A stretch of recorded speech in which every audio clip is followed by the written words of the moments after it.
Hi guys, I'm going to try to make a video that will show you how to make a test in Examplify in the test bank. Not import one, just make one fresh.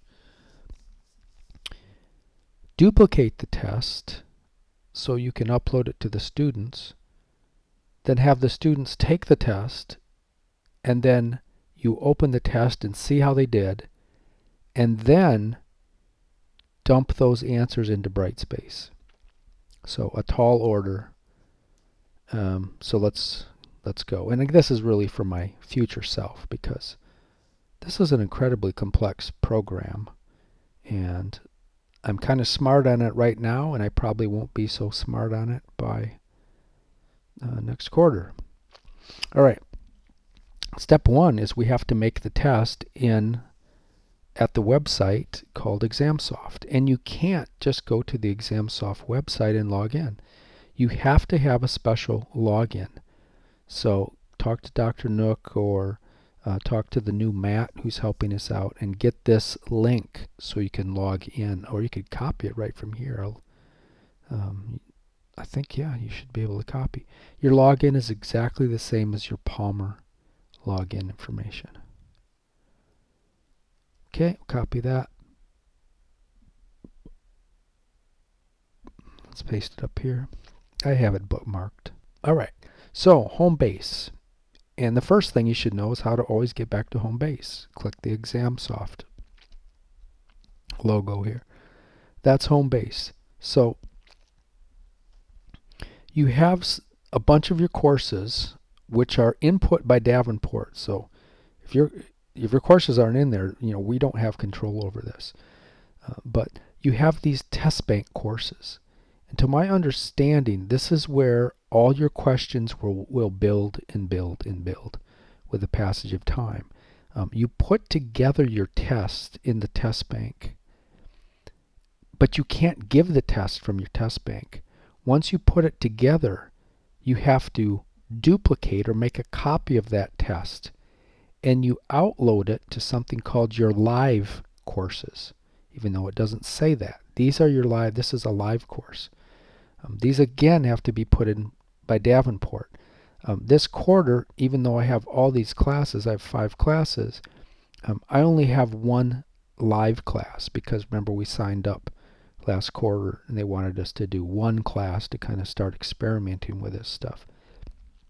That's why I don't have any other live classes. So this is the only one I can play with this quarter. So the first step then is to go into your test bank. So this is the TB test bank for CC5 class. Let's go in here. And you can see, now I'm not exactly sure, I think there's other teachers, instructors doing things in here, so I'm not sure what that one is. There's a practice one that I just made and gave. I just did this video a little while ago and I messed up the timing, and by the time the students got the test, it was expired, so I have to change a setting, so I'll have to do the whole video again. But that's okay. The more I do it, the better I get at this.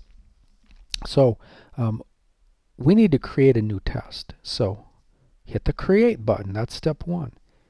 And again, we're not entering questions from BrightSpace. You have to make your own questions in here, which is, I mean, it's probably time to make new questions anyway, right? The other ones are probably all out. The students probably have them all. So enter the name of the test. This is important because the students will have to pick this off of a list, so it has to say what the class is. So we'll call this dermatology, which is CC5. We'll call it practice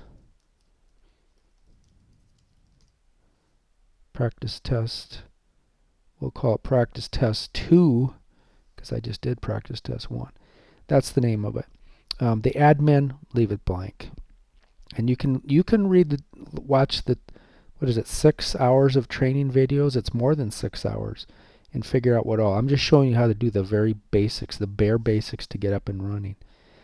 Classification, you do have to pick something there. This is going to be an exam. You could do a quiz if you wanted. This will be an exam. Great. That's ticked by default. So yeah, it's going to be a test bank question. You have to leave that ticked. Click create. Great. So the assessment options window now pops up because you have to tell it a little, uh, you have to give the computer a little instructions about the test. Scoring wise, I like a raw score. You don't have to put anything in there if you don't want. Backwards navigation, do you want the students to be able to go back and forth between the pages? It recommends that you do. I mean, if they're home taking this test, you don't want them to be able to go back. You want to make it harder. If they're in class, you might as well let them go back. So backwards is on. There's a bunch of options here if you have essay questions. I just use board style multiple choice questions. So they don't need to copy and paste. They don't need any of this stuff. 5 minute, I don't know why that's grayed out there. This, I thought you could give them a note at the beginning of the test, but for whatever reason that hasn't been working. So leave it blank. This is important right off the bat. This is where I screwed up. So it's going to be a secure test. You want to randomize the questions, randomize the answer choices. Watch out for the answer choices, because if you make a question like that has A, B, C, and D you want to say none of the above are true, so pick this one, that D may get switched to question or answer choice A. So be careful. I don't have any of those questions, so I can randomize everything just fine. Time limit. So you can limit them to time. I'm going to leave this unticked for my practice test, but you want to give them like 60 minutes, right, to take the test or whatever you want. This is the only place you can set the time, and this is a very important box right here. So I'm going to just leave that blank for this one. I'm not sure what the universal resume code does yet. I think that's if you have a problem and they need to start the test again. Beyond my knowledge level right now. You could drop like a periodic table if this is a chemistry test or something you want everybody to have. But okay, so let's go save and continue. We got the assessment options done. Great. Now we need to add some questions, and it asks if you want to use a blueprint. I don't know what the blueprint is. I just want to build questions like I know how to build them, so I'll say no. It doesn't like that answer, but it's okay. We're going to continue. I want to use my own view. Great. So the questions will start piling up right here. The next little trick is, where do the questions come from? Where's the button to make questions? And it doesn't say. You hover over this and it says plus. That's nice. This is the question button. They need to fix this. Question. So click that button. Now we have our question builder. Let's make a multiple choice question. Okay, question title is really important because these questions will build up quarter after quarter after quarter, and you have to be able to look at this question title, and it'll give you an idea about what the question is, when it was given, and what the question was. So this is just a practice test. I'm going to call it 21. Yeah, I'm not going to call anything more than that, but you could see some of the, you could see where I did midterm for the dermatology. So this is the midterm fall 21, bullous pemphigoid, and this will pop up in that test bank so I can get an idea. Maybe if I want to build a test later, I'll have an idea what this question is without opening it up. Let's see how that works, and I'm not an expert on that by any means. But yeah, that's the story with that. Okay, so that's the question type. The question will be is how big can a macule be? It can be 0.5 centimeters, it can be 1 centimeter, 1.5 centimeters, 11 centimeters, and the answer is 1 centimeter. So you have to click an answer.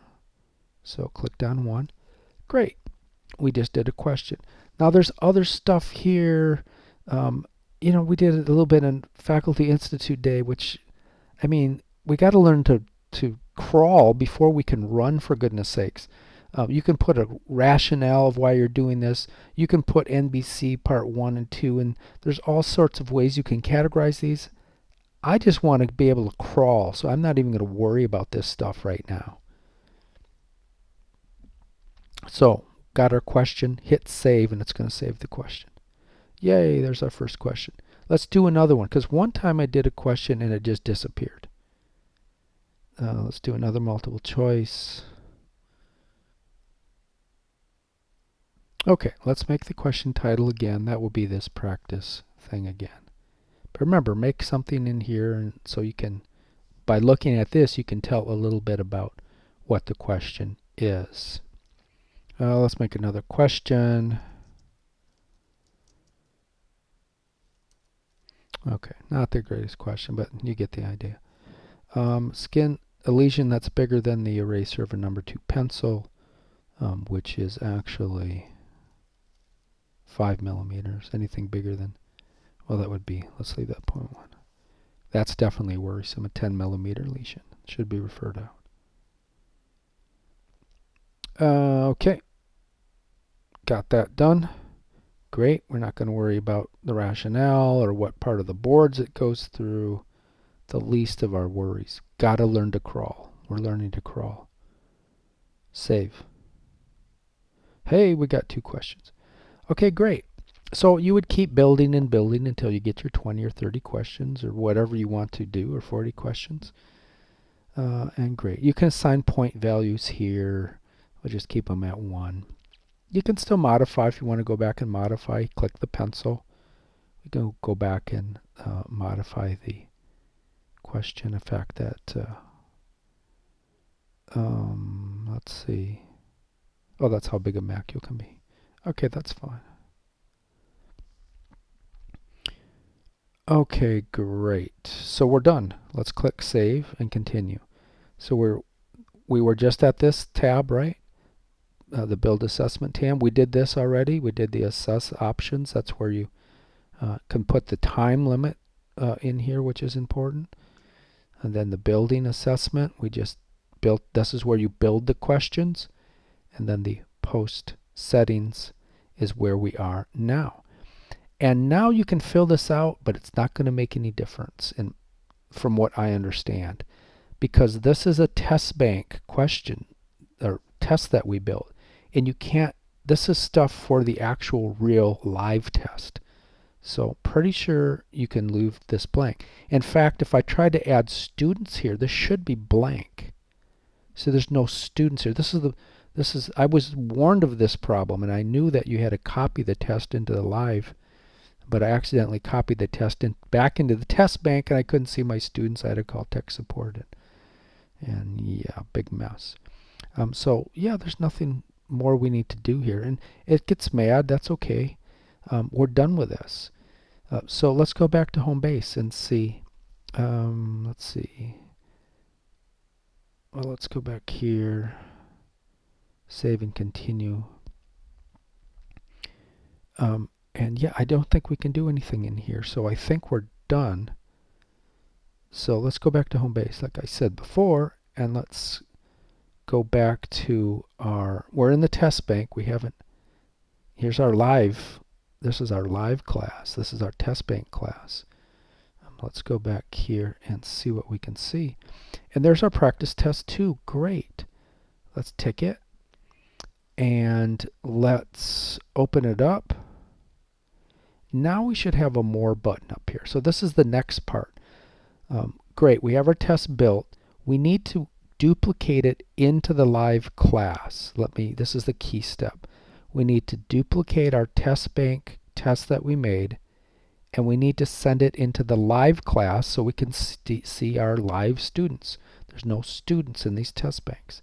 So if we go to more, duplicate, and here's just the law. You just need to write this down somewhere. You always used unlinked assessment. Okay, unlinked assessment has to be used. You just got to remember that.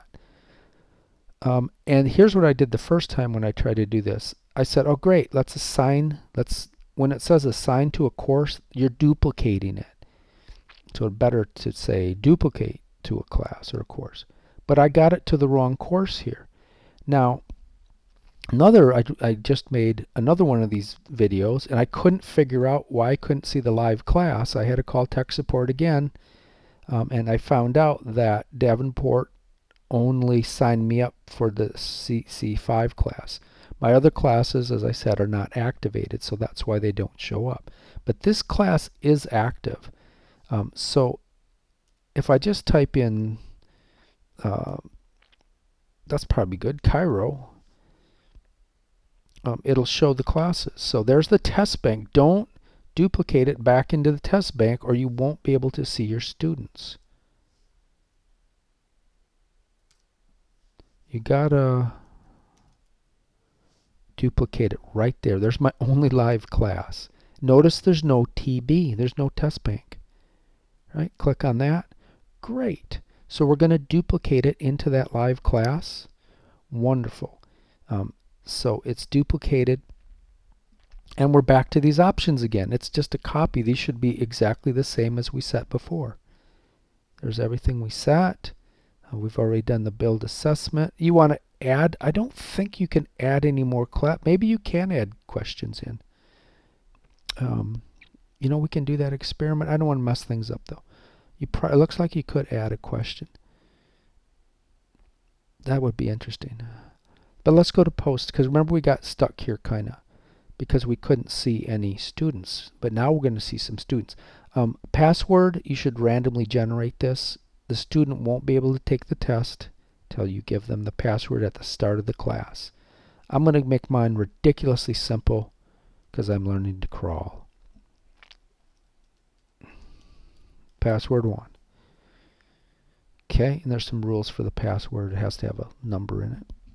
Now the students will show up. Great. And I'll block these out, of course, because you can't see them. And I'm going to, there's a little plus button, see the name? That will be by the student's name as well. You just click on that and it turns to a check mark. So I'm going to send this test to hopefully a couple of these students will help me out here, kind of take the test so I can continue this video. Alright, so we'll just send it to those 5, click save, and there's 5 selected. Great. Now we need to know when the test is going to start. There's that admin thing, don't worry about that, or the assessment administrator. But we need to schedule, when is the test, what time is it going to start? We'll say the test will start today, and we'll say it will start, what time is it? It's 5:12. We'll say it can start at 5:30. Great. Now they have to download the test. They're going to get an email that says the test is ready for them. So they have to download it. So when do you want them to download it? Like right now. So 8:25, and they can download it. Oops.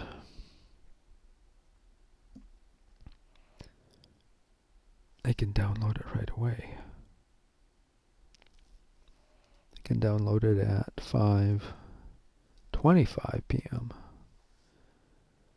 The end of the download, because I didn't put a time restriction on this, I'm going to make this they can download it, I don't know, let's say 8:30.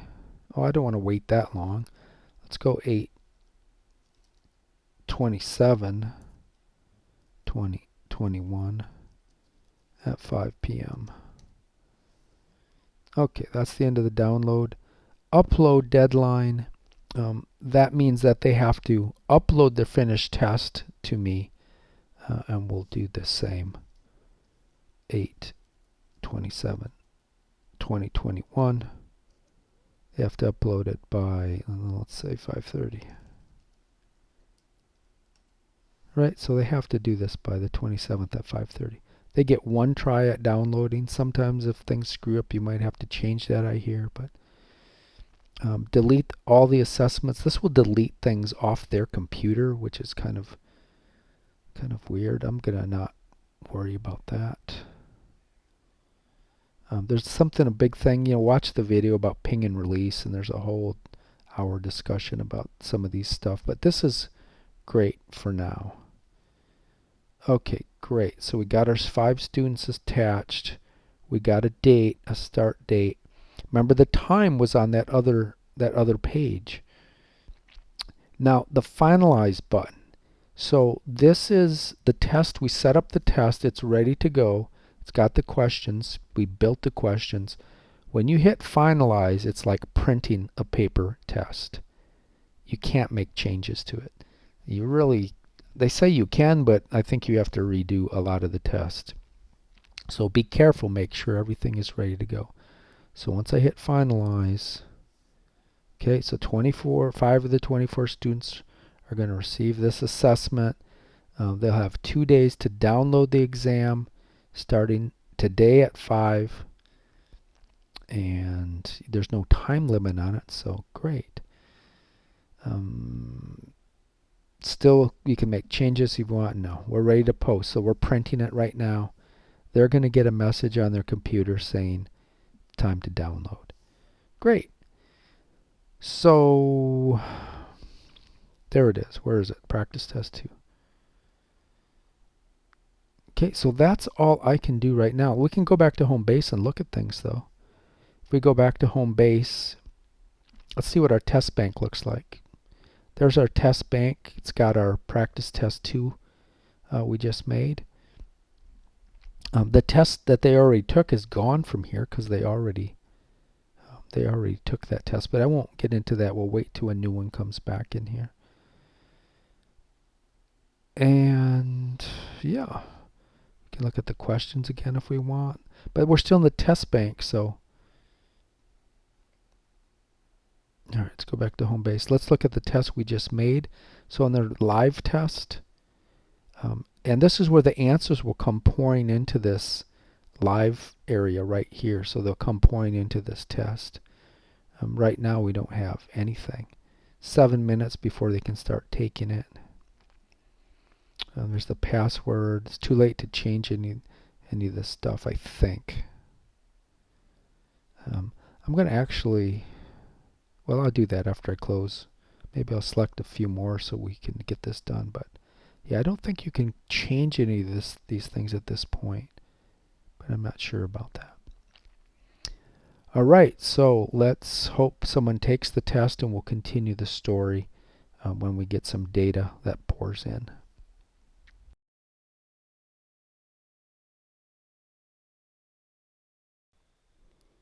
Okay, now let's give the test. So you just left your office, you're walking down the hall, you walk in the classroom. What do? Well, let's upload ExamSoft. Get that screen back up again. So go back to your browser. You should have a bookmark. Remember, it's got to say Palmer. Mine remembers my password and my username, which is great. Okay, let's go to home base, click ExamSoft just for good measure. All right, let's pull the test up we just made. And no, don't go to the test bank. That's not where the live test is. We got to go to these live classes. So let's go to the CC5, Chiro Clin Eval 5 is where we made our test number 2. There's our practice test number 2. Let's open it up. Okay, that's like 5 minutes before the test starts. Now it's 1 minute before the test starts. So they won't be able to start the test until you give them the password. So you have to go give them the password right on the board so they can take off on their test. I think, let's see, we're under assessments. Let's see if we can see the password if we forget the password. Post test, probably right here. Yep, there's the password. Remember, we made it real simple. It's password 1 for this silly little practice test. So if you forget it, you can see it there under post settings. And you're supposed to hang out here in the proctoring tab. We gave the password to the students. They entered and off they go.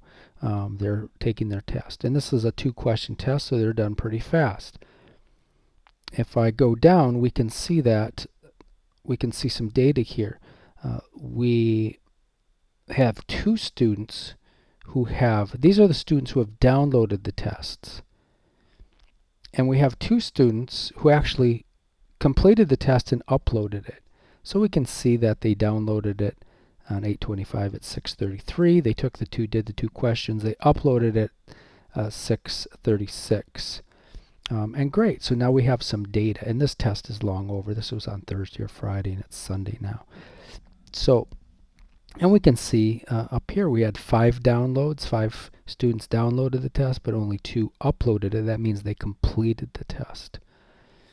All right, is there anything more I need to say? I don't think so. There is if the student has technical difficulties, if their internet goes down or something like that, and if it's been past a certain time, which I won't say a magical time, they're going to have to get a code from you to restart the test to give them permission. And you won't give them permission if it's been like a day, because they could be looking up all the answers.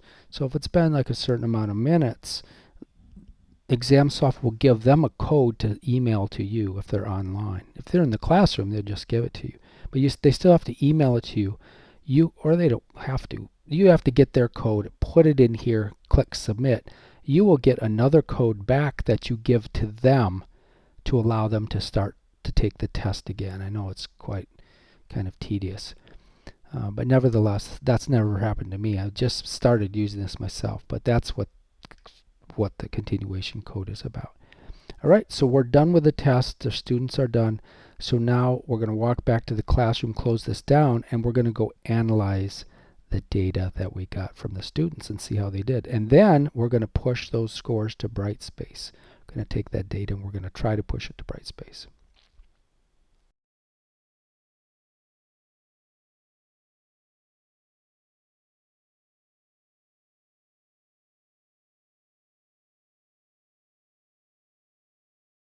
And this was confusing because there's the questions. I guess I didn't remember the question title. I just made the same. But there's no scores here. It's like, where are their scores? And this was confusing. You have to hit this update the scores, which kind of makes the computer review the data. And we can see how they did on the test. They both got 100%. Question 1 and question 2. So now if we go to the we can't see the students yet, but you can see the students. You can do a summary. Let's look at the summary. There's the average performance. I mean, it's not, there's only 2 questions. The students, I'll have to block them out. You can see they both got 100%. We can actually go to the eyeball and see exactly what the student did. So I have to block this out as well. And yeah, there's the actual questions.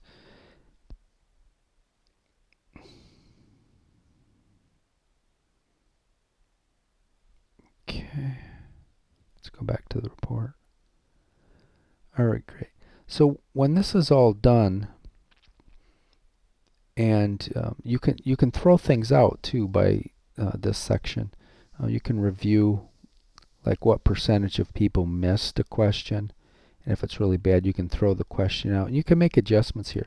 But when you're ready, you can hit this push the grades.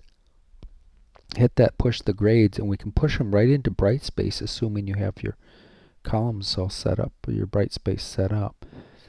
And you're going to push it in. You look for a column. Now I already did the dermatology midterm, so and there's no column for this this test. But normally you would just click on. Well, I guess this would let me push them. Just click on the dermatology midterm and click Save up here, and it will push them right into your BrightSpace. But the caveat is the points in your quiz, the available points, maximum points, has to meet and match the maximum points that are in the BrightSpace gradebook. If you're just doing a test in BrightSpace, it doesn't matter. You can have a 50-point test and only a 10-point category for it. BrightSpace will do the math and reduce it down by percentage down to that 10 points, which is wonderful, because when you're making tests all the time, you don't have to be confined to a certain number. Not true with ExamSoft. You have to match. I just talked with our tech support about that, and there's no way around that. All right. So really, that's about all I wanted to say. Let's cancel and get out of that. Have to block that again. Let's go back to home base. And what else did I want to say? I think that's it. I've talked enough. I hope this helps somebody. I know it's going to help future me. And see you in the next video.